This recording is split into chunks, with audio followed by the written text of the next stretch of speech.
Kami ang boses ng masa, hindi natatakot.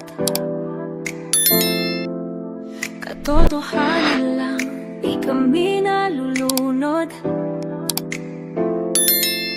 Walang bahid ng sismis. Hello mga kababayan, magandang umaga, magandang tanghali, magandang gabi po sa inyong lahat. Nagbabalik po ang inyong lingkod, Deodorano TV 2.0.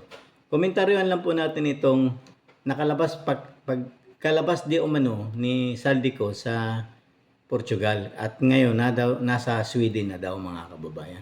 Totoo kayang hinahabol nila John Vic Remulla si Saldico mga kababayan?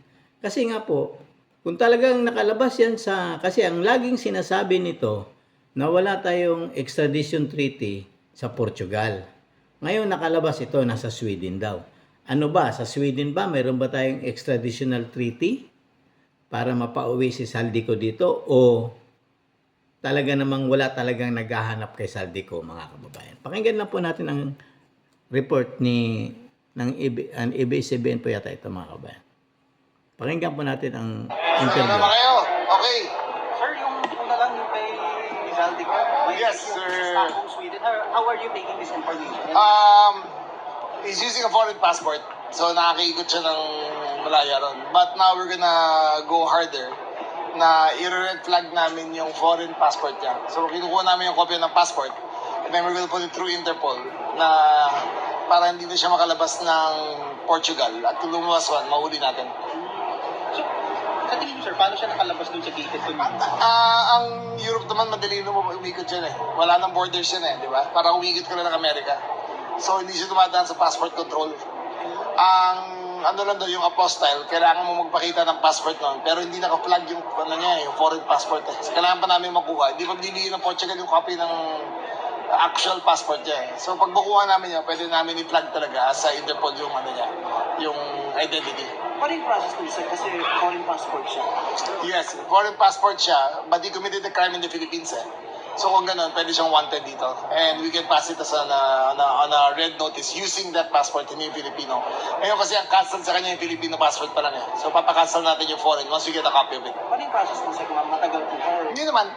Kailangan lang natin makuha yung passport. That's a higher level discussion sa DFA na yan eh. Sila mag-uusap yan.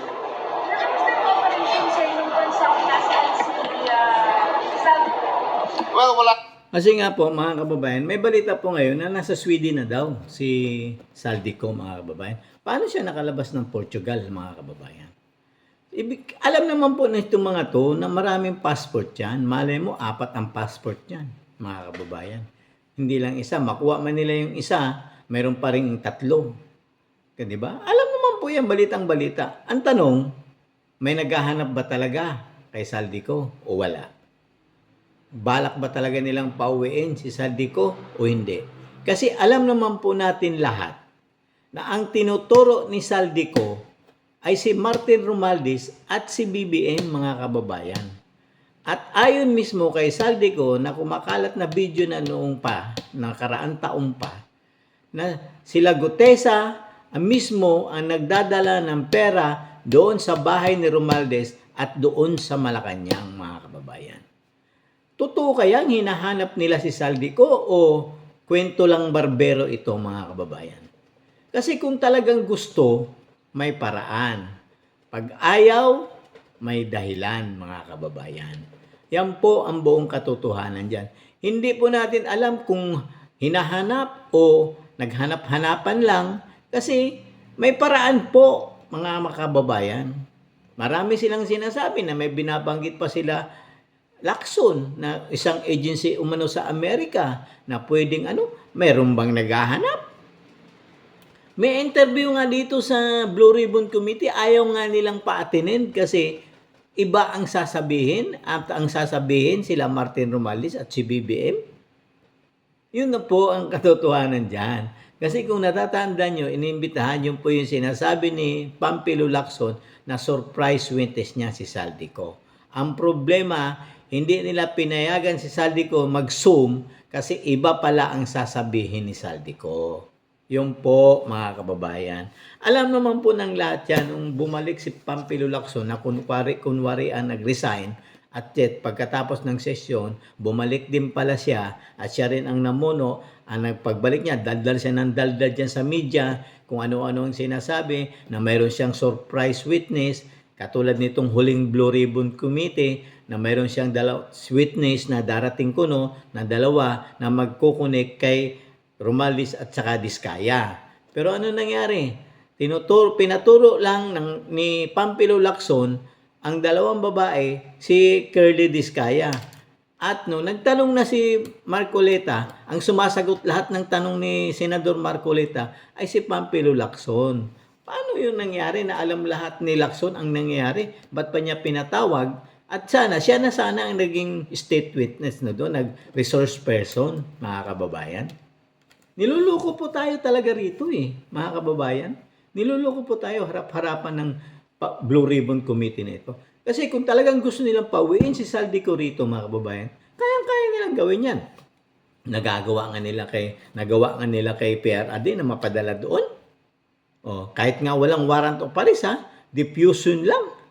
Tapos si Saldico, hindi nila makayang ipakancel ang passport. Pinagmamalaki nila, cancel na yung passport. Pero bakit nakakaikot? At ang balita ko ngayong huli, nasa Sweden daw, mga kababayan. Parang palos si Saldico, mga kababayan. Paano natin malalaman ang buong katotohanan kung hindi nila pauwiin si Saldico? Wala talaga silang balak pauwiin. Kasi ang plano ni Saldico, madidiin si BBM at saka si Martin Romualdez, mga kababayan. Yun po yung buong katotohanan. Kanino tayo maniniwala? Kay Remulla ba? Kay John Vic Remulla? O talaga bang hinahanap nila si Saldico o hindi? Kasi halos mag-ilang ilang buwan na yan, mga kababayan, na pinagmamalaki nila, cancel na ang passport. Bakit ngayon nakakagala pa? At di umano, nasa Sweden na, mga kababayan. Sino pinagluloko nito mga ulol na ito, mga kababayan? Diba? Tayo ba, mga ordinaryong Pilipino, na inuulol nila sa kanilang mga gawain? O talagang niloloko lang nila ang taong bayan at wala silang balak pauwiin si Saldico rito? At malamang kung umuwi man yan, baka diretso sa sementeryo yan, mga kababayan. Kasi alam naman po natin, ang gobernong ito paranoid na sa mga kalaban sa politika. Sa dami ng sinabi ni Saldico na nagkukunik doon sa lahat papunta kay BBM at direktang sinasabi ni Saldico na nag-request si BBM ng 100 billion insertion. Sinabi daw kay Yusek Bersamin at Pangandaman. At kinonfirm naman ito ni Martin Romualdez kay Saldico. Anong gusto ng presidente? Dapat makuha ng presidente. Yan po ang sinasabi ni Martin Romualdez kay Saldico nung kino-confirm niya yung 100 billion na insertion, mga kababayan. Anong sagot ni Saldico? Baka mahalata tayo dyan. Hati-hatiin natin. Di ba? Detalyado po yun Ang hindi lang naniniwala rito, yung mga taong ayaw nakaproteksyon, nakabakod kay Martin Romualdez at BBM, mga kababayan. Yun lang ang hindi naniniwala. Pero lahat ng tao naniniwala na si BBM talaga ang mastermind. Kasi siya po ang nagkuhan sa NEP, nag-propose ng budget. Pagdating sa GAA, siya pa rin ang huling pepirma. Kung hindi niya talaga alam yun, bakit niya hindi binito, mga kababayan? At totoo ba? Binasa ba niya yung 4,000 pages? Diyan nga lang sa teleprompter nagkakamali nga ang salita niya Diba po? Yun po ang nakakalungkot. Mahalata mo po dito na parang pinagluloko po tayo ng gobyernong ito. Hanggang ngayon, patuloy pa rin sila sa kanilang pagnanakaw sa bayan. Yung sinasabi nilang pinakamalinis na budget na 2026, kalukuhan po yun. Bakit may allocable pa rin? Bakit may program fund? Sino lang ba ang pwede mag-release nun, mga kababayan? Di ba ang presidente lang? Niluluko po talaga tayo. Ba't hindi niya binito ang program fund at saka allocable. Kung talagang gusto niyang malinis itong bayan ito sa kawatan, sa mga kawatan sa gobyernong ito na dapat malinis na ang ating bayan. Puro lang tayo batikos ng batikos dito, ang titigas ng mga mukha na nanunungkulan sa gobyerno, nakakangiti pa silang humaharap sa tao. Kaliwat kanan ng batikos na kanila, mga kawatan sila, mga hayop sila dyan sa gobyerno. Tumatawa pa, ang kakapal ng mukha. Simple lang ang problema. Kung talagang hindi ka drug addict, magpa-hair follicle test ka. Yun nga kumukuha ng driver's license, pinada-drug test nyo nga eh. Ikaw pa, manunungkulan ka sa buong bayan, hindi ka magda-drug test, mayroong nga akusasyon sa'yo. Kapatid pa mismo, mga kababayan, nagsasalita na buong pamilya mo, addict. Yan po ang nakakalungkot. Kaya ito sila John Vic Remulla, mga kababayan, hindi po natin alam kung talagang hinahanap nila si Saldico. Paano natin malalaman? Kasi nandito lang naman si John Vic. Di ba po? Nandito lang naman yan eh. Kumukuha lang din ng balita yan eh. Ang totoo ba talaga hinahanap o pinoprosesyon na nila si Saldico? Kasi ayon mismo, di umano, sa ating kagalang-galang na presidente, na mayroon sa kanyang nag-aalok na iba-blackmail daw siya. Ikaw, presidente, iba-blackmail ng isang abogado? Di arestuhin mo. Di ba?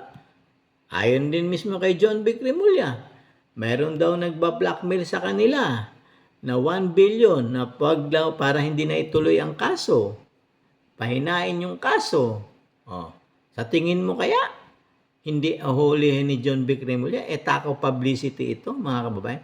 Ang totoong gumagawa ng itong si Lebeste. Nung nilagyan siya, hinuli niya. Tabay inarap sa media. Yun ang talagang, may bayag na hulihin. Kasi kayang-kaya naman po talagang hulihin, mga kababayan. Yan po ang nakakalungkot dyan. Puro lang sila daldal. Pero ang totoo, hindi naman nila kayang gawin, mga kababayan. Puro daldal, publicity. Dahil Dahil may mga plano din kasi mga ambisyon to mga hayop na ito, mga kababayan. Ano kayang uring hayop ito, mga kulangot na ito, mga kababayan? Puro na lang to harap sa media. Wala pa namang napapatunayan. Sige nga po, mga kababayan.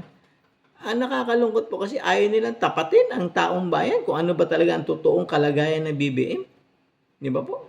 Puro na lang sila, okay yan, wala na magtatrabaho na. Amalay pa natin, sa dami ng video niyan, baka mamaya, mga video na pini-edit-edit nyo lang. Yun ang nakakalungkot dyan, mga kababayan.